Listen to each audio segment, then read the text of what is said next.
Hello, I am Bridget Rowe. I am energy, I am powerful, and I am who I say I am. The purpose of this particular video is to help you find out what is stopping you subconsciously from creating your reality. Okay, so first of all, like my last video that I did about you all being God and having the ability to create your reality through your thoughts, right? If anybody has tried that, you will see that you can create. It is instant manifestation when you begin to try to create the things that you really don't care that much about. You know, the small things like somebody calling you, you getting an off day or you getting a couple of dollars here and there. But when it's big things, when it's like a career type issue, or when it's like dealing with a partner or love, or dealing with a house or a car, or big materialistic aspects of your life, whatever you dealing with, your health, those things seemingly are harder to create because you care about them so much. You put in so much energy in it, but it is all tied to your emotions. So I want to help you get past that level in your journey to be able to subconsciously create things for you. And so your subconscious mind is tuned into infinite intelligence. So you're going to use your subconscious mind to ask yourself if you're in tune with the things that you've manifested. So let's say, for example, I created a car, I created a brand new house, and I created good health. Okay, so I'm going to ask myself, and I'm going to say to my subconscious mind, I am Bridget Rowe. And after I say that, no other thought is going to come to my mind. No other emotion is going to come to my mind, because I am Bridget Rowe. And then I would say, I feel abundance. And as soon as I say that, if the thought comes to my mind that says, well, you don't have your car, you don't have your house, you don't have that other job or whatever else you put up here.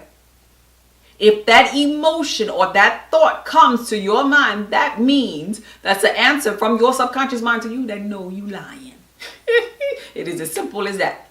You could also use another exercise where you can just stand up, both hands on side of you, your feet, together, and you can close your eyes and you can ask yourself things. And if your muscles begin to twitch, sometimes you'll feel a slight push, a slight nudge to say yes, or you'll feel a slight nudge to say no. Your muscles will twitch, or your body movements will tell you if you are lying, because your subconscious mind knows.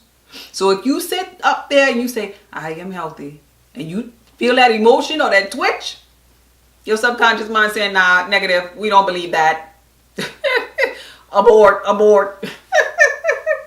So in any case, I have my notes here that I'll probably be looking at, because I want to cover all of this here to share with you. So basically what I'm saying to you is your higher self knows whether you are lying or not. But your higher self is saying you don't need to change anything about the subconscious mind. You see, I like to throw in ways that you could reprogram your subconscious mind. That's why I tell you, look at the YouTube videos with the I am affirmations. And right before you go to sleep at night, you can play that. That's when your subconscious mind is awoke. And right before you're drifting off, like dozing off, that subconscious mind is woken. It's just gathering information. That's why it's good not to go to sleep with the television on during this time, because they be talking about all kind of crazy stuff on the television. So you want to program your mind to tell your mind, I am love, I am abundance, I am whatever. You could pull up these YouTube videos. They have all kind of I am affirmations. That's the perfect time to do that. This is why I teach about with the sustained detox or whatever. I teach my transformation course, teaching you how to go to the store and pick the foods that don't have the toxic ingredients in them. Because I like to share that as stepping stones with people who need that along their journey. If your subconscious mind, you telling it, I am beauty and I am love, and you're like, and you get an emotion saying, well, you kind of ugly, you do need to put makeup on or whatever. Hey, put your makeup on or whatever. I like to go to that route with people. That way nobody is missing anything, because everybody mentally is not there. But meanwhile, your subconscious mind is saying you don't need all of that. Your subconscious mind is like, no, you're love, you're beauty. Just ignore those things. You can get there without that. And that is true. But some people just physically, when they use these two eyes too long and they've been programmed with all kind of foolishness, they can't get there without some kind of product, some type of hope, some type of something to help them along their journey. And so that's why I give you all of those different tools. If you need the tools, yeah. But if you don't need the tools, go in without the tools. So anyway, your subconscious mind doesn't need that. The subconscious mind is just saying, just keep on climbing. You're gonna get there. We're gonna send you this way. Don't worry about daddy that left you. Don't worry about that abusive man. You are loved. Don't worry about that lost job. You will never fail. That's what your subconscious mind is telling you. That's what your higher self is saying to you, because you came here knowing that you will get to this place in your journey.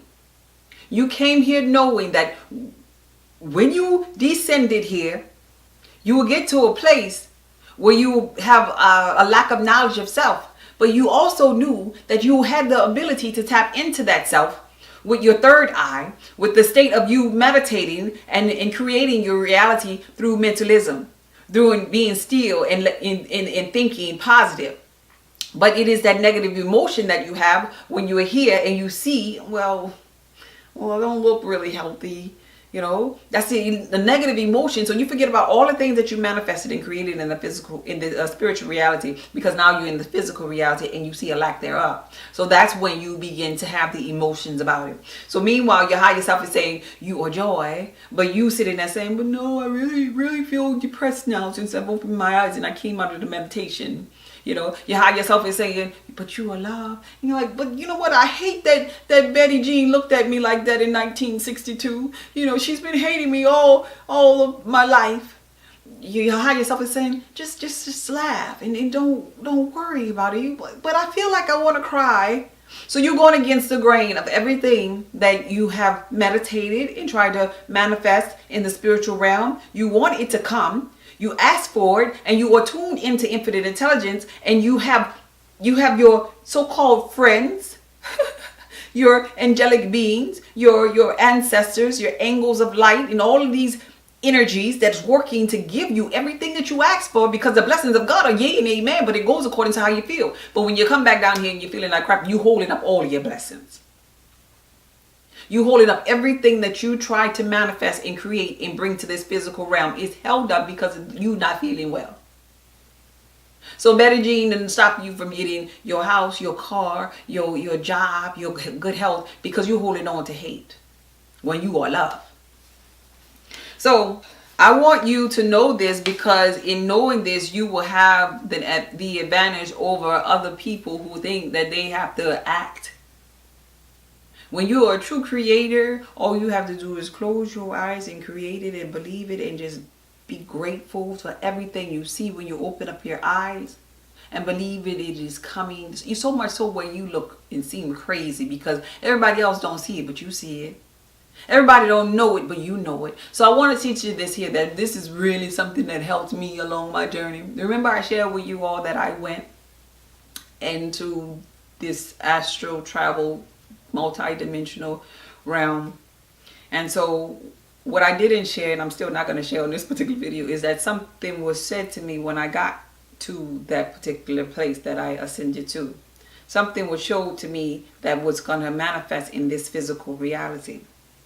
So I began to descend from that and come back down to the physical realm, and I was like, wait, I'm going back. And they were like, yes, you have more work to do. And so when coming back down here, I knew or still remembered what I experienced and saw there. And so that very thing that I saw there is happening here in this physical reality. And so I be feeling really bubbly in the inside, because it's just like, I know.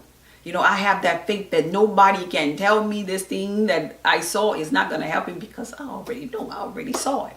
So that's what I believe that will help you really the most. If you go there to the future, just like that movie Back to the Future, when you go to the future in your manifestations or creating or meditation, whatever you do, or when you pray or whatever, you go to the future and you can say, like, let's say, for example, the rest of this month, I want, or you want for the rest of this month to get cash. Let's just throw that out there, just in case you want some money. So today is January, I think it's like the 19th. But what we're gonna do is we're gonna go out to, let's say, April. We're gonna go out to April. We're gonna go to the future, to April 1st. And we're gonna meditate and we're gonna say, today is April 1st, 2019. I can remember it like it was yesterday. On January 19th, I said and I did a video about manifesting and creating cash. Who knew the next couple of weeks that cash will be forever flowing to me? Who knew when I checked my mailbox I would receive unexpected checks? Who knew that that lawsuit that happened years ago will finally be settled? Who knew that my friend would also write me out a check just because he or she was inspired to be? Now it's April 1st and I feel so excited because on January 19th, I never saw this happening, but it did. I didn't know that day, but it happened. And so you come out of that particular meditation, right? You come out of that meditation, and so now you're in the physical reality. Now you're walking around and you're hopeful. You see what I'm saying? Now you're so hopeful and you are expecting. You are expecting the universe to render to you that what you already saw, that what you already created for your future. And so if you do it that way, I feel like it'll really bless you and give you the confidence in this particular reality. So when you come out of the manifestation or come out of the meditation, that you'll be confident in knowing that your blessing is on its way. So in order to receive whatever it is that you meditated about, you have to feel good first. And so this type, going back to the future, is going to allow you to feel good. You're just going to be walking around feeling good, knowing that it is coming, excited about the different ways the universe is going to deliver it to you. You know, it's almost like when you buy something, let's say you order one of my products. If you order one of my products and you don't believe that I'm going to ship it to you ever, that is going against the current of the flow of what is the norm, and you are actually stopping your blessing from coming because you are halting it. You keep emailing me saying, well, did you send it? You sure it's coming? Could you verify my credit card number? You sent me the date, but I want to know if the date correct, and I'm constantly wait, hold up on that order. Something's not right. I gotta hold up on that order. I gotta make sure that this customer wants this. You will confuse the universe the same way. If you're sitting there constantly dwelling on negative emotion, you gotta know that when you put in an order to the universe, that I sent that order up there, and it is coming. And because I feel confident in knowing it is coming, I don't have to call the universe no more. I don't have to ask and meditate about this no more, because it is coming. That's what that now kind of faith is all about. And so you could either match what you see. You could either match what you see with this particular eye when you are manifesting or creating or meditating, or you can match what you see with these two physical eyes and sit here and be like, well, I don't have it yet. And when you do that, you will be stopping your blessing. So pay attention. What eye you using? After you meditate, you have to still use this eye, because this eye is letting you know it is coming. These eyes can be misleading to you and will stop your blessing. You decide. So here's your recap. Your subconscious mind knows all things. It is tuned into infinite intelligence. You have to ask it the choice questions to let you know whether or not you are in sync, or if you are this very one that is holding up your blessing. You have to ask it if you are worthy of abundance. If that's what you want, you ask it. And if it gives you an emotion or an example, then you know that you have disharmony in the way that you feel, and you have to clear that disharmony. If you don't, you are stagnating all of the abundance that's in the cosmetic realm that has your name on it. and it is your fault. This is your work that you must do. Nobody else can do it. If you don't think you are beauty, and it tells you a silly emotion about you being ugly or what happened in 3rd grade, how they teased you, you have to work on that emotion, because you will never feel beautiful. You will never feel abundant. You will never have that house or that car, whatever, if you have an emotion in your subconscious mind that is stopping you from getting there. So I gave you the tools, whether you're going to go back to the future and create it so you can have a better right now type faith, or whether you're going to get the YouTube videos, you're going to get the detox, you're going to get the makeup, or whatever you need to go get it so you can go and get your blessing. Okay? Be blessed.